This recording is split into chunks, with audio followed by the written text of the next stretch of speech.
a trailer came out on New Year's Eve, and it is called A Quiet Place Part 2. Not Part D. It's not Hot Shots, but Quiet Place Part 2. The trailer came out. And let me first give my thoughts on the original, like the first A Quiet Place movie. It came out in 2017, I believe. Yeah, I'm pretty sure it did.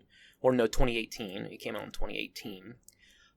This movie was highly, highly regarded. I mean, we're talking 95. I'm looking right now, 95% on Rotten Tomatoes. That's a tomato meter. Those are the critic scores. So it's certified fresh. That's a really fucking high score. It's out of 100%. If you're not familiar with Rotten Tomatoes, they rate movies from 0 to 100 in percentage, and I think it's below 60% is a rotten score, I believe. So 95 is pretty goddamn fucking high. But the audience score is 83%, which I kind of actually agree with. I mean, again, I don't really like going off of Rotten Tomatoes scores to determine my opinions or whether or not I want to see a film. If I want to see it, I'm going to see it. That's a topic for another episode, I'm sure we'll get into. Maybe next episode. But for now, I kind of lean towards the audience score. I'm not going to lie. I did really like A Quiet Place. See, A Quiet Place was really good. It was a really well-made film. It was well-acted. Very well-acted. John Krasinski directed the film. If you don't know who John Krasinski is, he's Jim Halpert from The Office, and I don't know anyone who has never watched The Office. So, yeah, that's who that is. And it was his first, I think it was his directorial debut for a feature film, and let me tell you, what a hell of a way to start and make your mark on the industry, because it was not, I did not think it was bad. It was really good. I just didn't think it was, like, the best film of the year, you know. But, yeah, I mean, his wife, Emily Blunt, he co-stars with it. He also stars in it. They play husband and wife, and they have kids, and they're trying to, you know, not die from these monsters that can only hear. So if you make a sound, you know, anything, like brush up against a leaf or, you know, step on a leaf, like they're on you like in seconds. So this is a pretty high stakes type of apocalypse movie, and yeah, it was really good. And when A Quiet Place wanted to be intense, it was really intense. I mean, that bathtub scene with Emily Blunt, like, holy shit, that was that's an intense scene. But I thought maybe the writing could have been a little bit better. I mean, the writing was good, don't get me wrong, but I hated the kids. Like, I hated them. I thought they were incredibly stupid. I mean, one, why are you letting your deaf daughter go out on her own? Like, what?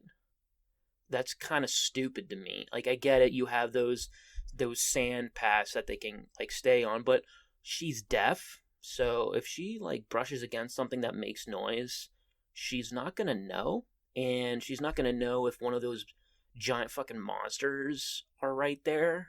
Like, what the hell? Plus, I think just the daughter herself was really fucking annoying. Like, there was this teen angst thing going on. I was like, Jesus Christ, this is annoying. Plus, like, she should have found out the secret at the very end of the movie. I'm not gonna spoil it for you, but she should have found that out way sooner.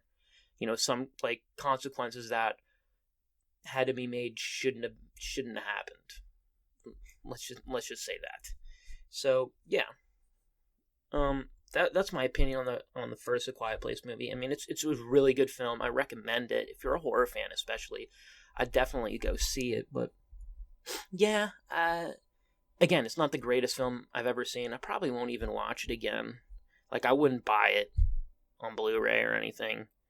But it was really good. It's a really good film, and, like, you should at least see it once. You know, it's one of those movies that I would recommend, like, at least watch it. So, A Quiet Place Part 2, again, let me just read the events. Following the events at their home, the Abbott family now face the terrors of the outside world. Forced to venture into the unknown, they realize that the creatures that hunt by sound are not the only threats that lurk beyond the sand path.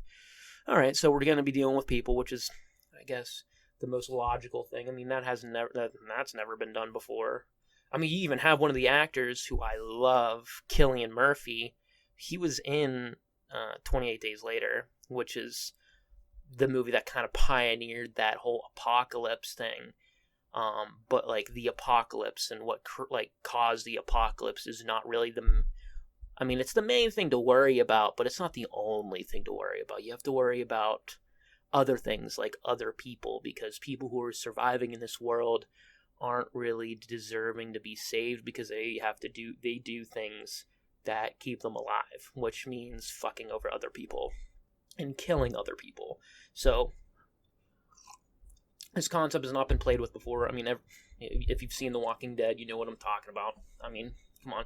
If you've played The Last of Us, you know what I'm talking about. But the trailer, first reactions, the opening scene gave me heavy Children of Men vibes. Heavy Children of Men vibes. If you've never seen Children of Men, do it.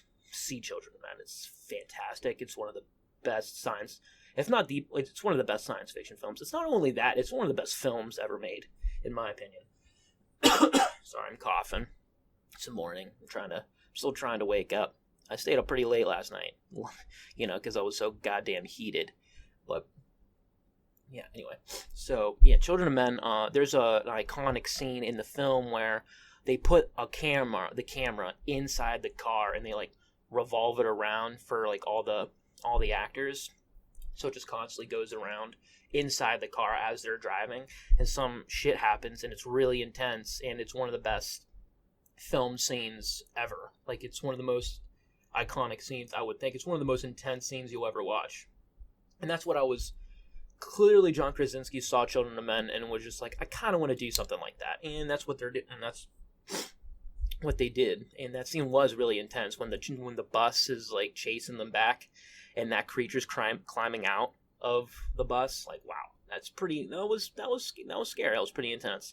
And I love Emily Blunt. I think she's phenomenal. She's an incredible actress. Like I said, I love Cillian Murphy, and he's going to be in it. So I kind of trust Cillian Murphy. I don't think he would have done the film if he didn't think it was going to be good. So it looks pretty intense. I always like when these apocalypse movies have to deal with a little bit more than the apocalypse. It's always adds in a little bit more intensity to the film and more, I don't know, just darkness and more, I don't know, intriguing to me. Because, I mean, monsters can only get so, scary. Plus, you've seen the monsters now. If you're gonna see Quiet Place Part 2, you've seen the monster, so that intrigue there of seeing the monster's not there anymore because you've seen it already.